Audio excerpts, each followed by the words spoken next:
दादा, वहिनी. अरे पिंके, अचानक कस काय आली तू?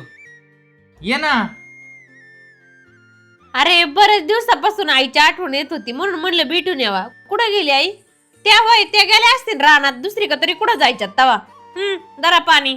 रानात गेली का? बरं वहिनी, तुमचं बरं आहे का? हा, आमचं बरं आहे. आम्हाला काय व्हायचे तवा? थांब पिंके, मी आलो आईला घेऊन. मी तरी काय करू इथं बसून? मम्मी असतं वहिनीसोबत गप्पा तरी मारते. हो, काय गरज नाही म्हातारीला घरी आणायची. तुमच्या बहिणीलाच घेऊन जा रानात. तिथंच होऊ द्या त्यांची गाळा भेट. उगा तिथं माझ्या डोक्याला ताप. तुम्हाला काय जाते? थांब दादा, मला पण येऊ दे. आईला रानातच भेटेन आणि तिकडूनच जाईन तशीच घरी. तसं पण मला लय उशीर होतोय. चल मग. मम्मी, कुठे आहे ग तू? अगं बाय पिंकी, तू बरं झालं आली बघ. लय गुचके लागत होते मला बी. मम्मी, लयच गुडघं दुखायला लागलं वाटतं तुझं. अगं बघ, एवढं खुरपायचं पडलंय. अरे काय, मला हे गुडघं साथच द्यायना झाले आता. हा मम्मी, अगं ठाण्यामध्ये ना, ठाणे वेस्ट मध्ये वागळे इस्टेट मध्ये ना एक मुंबई पेन क्लिनिक म्हणून दवाखाना आहे. तिथे ना गुडघ्या दुखीवर 100% उपचार होतात बघ. अगं माझी नाही एवढी ऐपत तिला मुंबईला न्यायची.